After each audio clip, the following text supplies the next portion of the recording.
বাগেরহাট-৩ আসনের মোংলা রামপালকে ভেঙে পৃথককরণ ও বাগেরহাট-৪ আসনকে বিলুপ্ত ঘোষণার প্রতিবাদে মোংলায় বিক্ষোভ মিছিল ও প্রতিবাদ সমাবেশ করেছে জনতা। মোংলা পৌর বিএনপির আয়োজনে বৃহস্পতিবার সকালে পৌর মার্কেট চত্বর থেকে বের হওয়া এ বিক্ষোভ মিছিল শহরের প্রধান সড়ক প্রদক্ষিণ করে। পরে পৌর মার্কেট চত্বরে প্রতিবাদ সমাবেশ অনুষ্ঠিত হয়।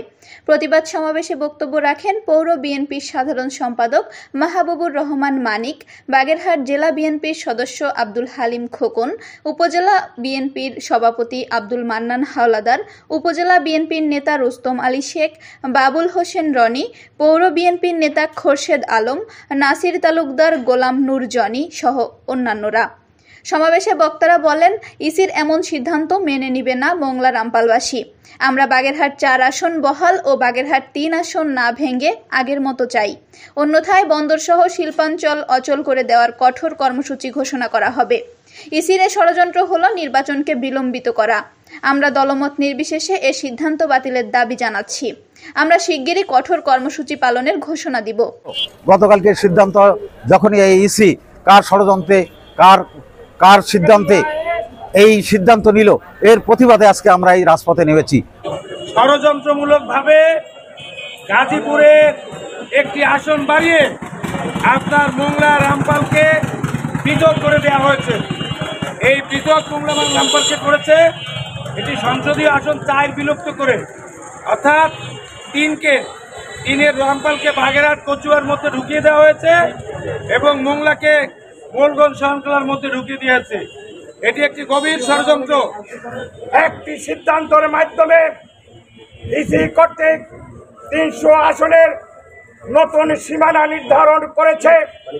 যে সীমানা একবার নির্ধারণ করেছিল মঈনুদ্দিন ফখরুদ্দিনের আমলে, বাংলাদেশের ৩০০ আসনের সীমানা তছনছ করে দিয়ে দেশনেত্রী বেগম খালেদা জিয়াকে রাষ্ট্র ক্ষমতায় না বসানোর জন্য তখন যে একটি চক্রান্ত হয়েছিল, সেই চক্রান্তের মাধ্যমে 2008 সালের 29শে ডিসেম্বর নির্বাচনের মাধ্যমে বাংলাদেশ জাতীয়তাবাদী দল তথা দেশনেত্রী বেগম খালেদা জিয়াকে রাষ্ট্র ক্ষমতার থেকে বঞ্চিত করেছিল 29টি আসন দিয়ে।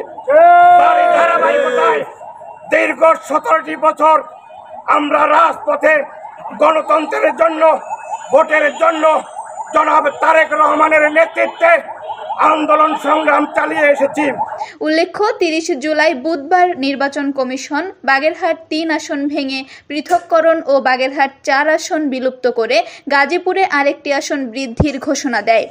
এতে ওই দিন বিকেল থেকেই ক্ষোভে ফেটে পড়েন বাগেরহাটবাসী। এ নিয়ে রাতভর সামাজিক যোগাযোগ মাধ্যমে প্রতিবাদ জানাতে থাকে বিভিন্ন শ্রেণী পেশার মানুষ। News desk, Mongla post.